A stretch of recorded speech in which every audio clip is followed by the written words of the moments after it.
কমিটিতে আছে বা যারা দায়িত্বশীল বাইরে আছেন তাদেরকে আমি বিনীতভাবে রিকোয়েস্ট করবো যে আপনার সামনে আসেন, আমরা এখন একটা ফটো সেশন করবো। জি জি জি।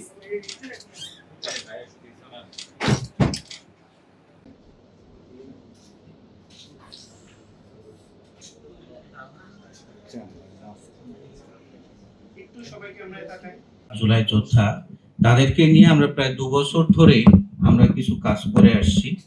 তাদের জন্য আমরা একটা ডাটাবেস তৈরির কাজ আমাদের চলমান আছে। আমরা প্রায় 10,000-এর মতো আহত যোদ্ধা তাদের তালিকা নিয়ে তাদের সাথে কমিউনিকেট করে তাদের আহতের ধরন বা তাদের যোগ্যতা কি ধরনের, মানে তাদের জন্য কি ধরনের চাকরির জন্য আসলে আমরা চেষ্টা করব, এই বিষয়গুলো নির্ধারণ করে আমরা তাদেরকে নিয়ে একটা ডাটাবেস তৈরি করছি এবং এটা প্রক্রিয়াটা অনেকটাই এগিয়ে গেছে, প্রায় শেষের পথে। আমরা আপনাদের পাশে আছি এবং আমাদের পাশাপাশি বিডি জবের প্রত্যেকটা কর্মকর্তা যারা আছে সবাই বিনয়ের সাথে আমাদের সাথে স্বীকার করেছে যে তারা শহীদ ফ্যামিলি এবং আহত জুলাই যারা যোদ্ধা আছে তাদেরকে কর্মসংস্থানের ব্যবস্থায় আওতায় আনবে। তো এরই পাশাপাশি আমাদের অনেক প্রোগ্রাম আছে, আমরা প্রোগ্রামগুলো বাস্তবায়ন করব এবং তারই কিছু ধারাবাহিকতা আমাদের মাঝে আমাদের সাধারণ সম্পাদক আহাদুল ভাই একটু তুলে ধরবেন, আপনারা সেই কথাগুলো একটু শুনবেন মনোযোগ সহকারে। আমাদের তারুণ্যের জুলাই ফাউন্ডেশনের লক্ষ্য উদ্দেশ্যটা কি? শহীদ স্মৃতি যে জুলাই শৈশব ফাউন্ডেশন যেটা আছে ওইটা মূলত শহীদ পরিবার এবং জুলাই যোদ্ধাদের নিয়ে কাজ করে। বাট আমরা দেখলাম যে শুধুমাত্র এই যে আন্দোলন, জুলাই যে আন্দোলন, এটা শুধু কিছু সংখ্যক যে 16,000 জুলাই আহত কথা বলতেছি, প্রায় 800 বা 1400 বলতেছি শহীদ পরিবার, এতে কিন্তু সীমাবদ্ধ না। এখানে কিন্তু লাখো লাখো মানুষ যুক্ত হয়েছে। তো আমরা শুধুমাত্র যদি এই 1400 বা 16,000-কে একসাথে রাখি, বাকি যারা আছে তাদেরকে দেখাশোনা করবে কি, তাদের নিয়ে ভালো মন্দ কথা বলবে কি, তাদের নিয়ে কথা বলা তো দরকার আছে। তো যারা রাজনীতি করে না, আপনারা জানেন অনেকগুলো রাজনৈতিক দল আছে যেগুলা টেক কেয়ার করতেছে, বিভিন্ন ভাবে জুলাইটাকে ধারণ করতেছে, লালন করতেছে, আরো করবে। বাট কিছু মানুষ আছে আসলে তারা রাজনীতি করে না, তারা কি করবে? তারা কোনো রাজনৈতিক দলে আশ্রয় প্রশ্রয় নিবে না। তো তাদের হয়তো কিছু কথা বলা দরকার এবং তাদের তো অনেক সামাজিক উন্নয়ন বা মানবিক বিষয়গুলা তুলে ধরা দরকার। আমরা চাই যে তারুণ্যের জুলাইয়ের মাধ্যমে শুধুমাত্র জুলাই শহীদ পরিবার বা জুলাই আহত না, আমরা চাই তারুণ্যের জুলাইয়ের মাধ্যমে যে অসহায় মানুষটা আছে, যে অসহায় মানুষটা একদিন সে জয়েন করছিল জুলাই আন্দোলনে, সে কোনোভাবে আহত হয় নাই, কোনো কিছু হয় নাই, তার একটা মাত্র ভূমিকা ছিল, একটা স্লোগান সে দিছিল, তার পাশে আমরা দাঁড়ানো। মানুষ সেবা একটা প্রতিষ্ঠান, আমি অনেক আগে থেকে এটা লক্ষ্য করছি, প্রায় 7-8 বছর থেকে। এখানে এক ভাই বলেছেন, যিনি উনি এখানে উদ্যোক্তা, উনি বলেছেন যে এখানে যারা চাকরি খোঁজে এবং চাকরি যারা দাতা, দুইজনই এখানে এখানে দাতা থাকেন। এখানে মানুষের চাকরির প্রয়োজনে এবং যারা চাকরি দিতে আগ্রহী সবাই এখানে মানুষকে খুঁজে বের করেন। আসলে জুলাই যোদ্ধা তারুণ্যে জুলাই ফাউন্ডেশনে আমিও এর অন্তর্ভুক্ত। এখানেও মানুষের কল্যাণে এই ফাউন্ডেশন, এটা একটা অরাজনৈতিক কর্মস্থান, এখানে ফাউন্ডেশন ওনার কাজ করছেন।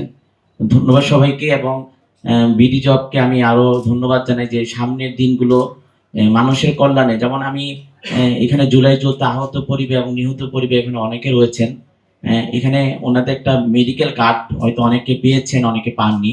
যে মেডিকেল কার্ডের যে বিষয়গুলি রয়েছে, যে চিকিৎসার ক্ষেত্রে বিভিন্ন মেডিকেলে গেলে ওই মেডিকেল কার্ডগুলি কোনো সাপোর্ট তারা এমনি পান না। যদিও মেডিকেল কার্ড অনেকের কাছে আছেন, তখন ওই গুরুত্বটা থাকে না।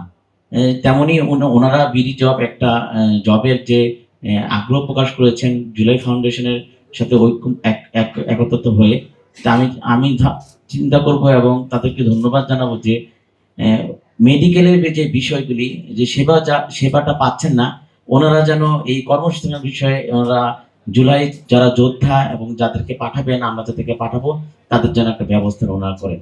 প্রতিষ্ঠান বা যারা উদ্যোক্তা, তাদেরও কিন্তু এক ধরনের কৃতজ্ঞতা থাকা উচিত, যেটা একটু আগে বললাম যে আমাদের সবারই কৃতজ্ঞ থাকা উচিত জুলাইয়ের ব্যাপারে।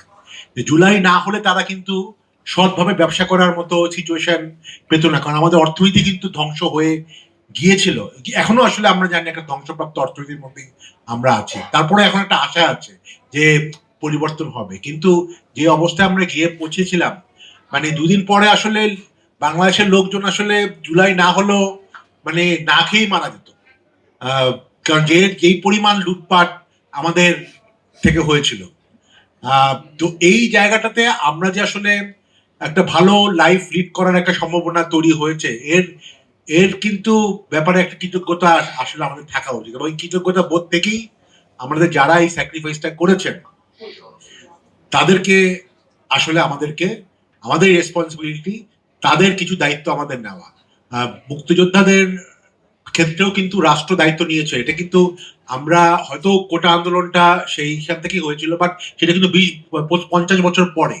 আমরা কিন্তু কেউই মুক্তিযোদ্ধাদের কোনো বেনিফিটের ব্যাপারে যখন 70-এর দশকে কেউই কিন্তু আমরা প্রশ্ন করিনি। আমরা মনে করেছি এটা করা উচিত, কারণ এরা দেশের সূর্য সন্তান, তারা তাদের নিজেদের লাইফ স্যাক্রিফাইস করেছে, তাদের পরিবার স্যাক্রিফাইস করেছে, they should get some privilege বলেন বা বেনিফিট বলেন ফ্রম দ্য স্টেটের তাদের দায়িত্ব।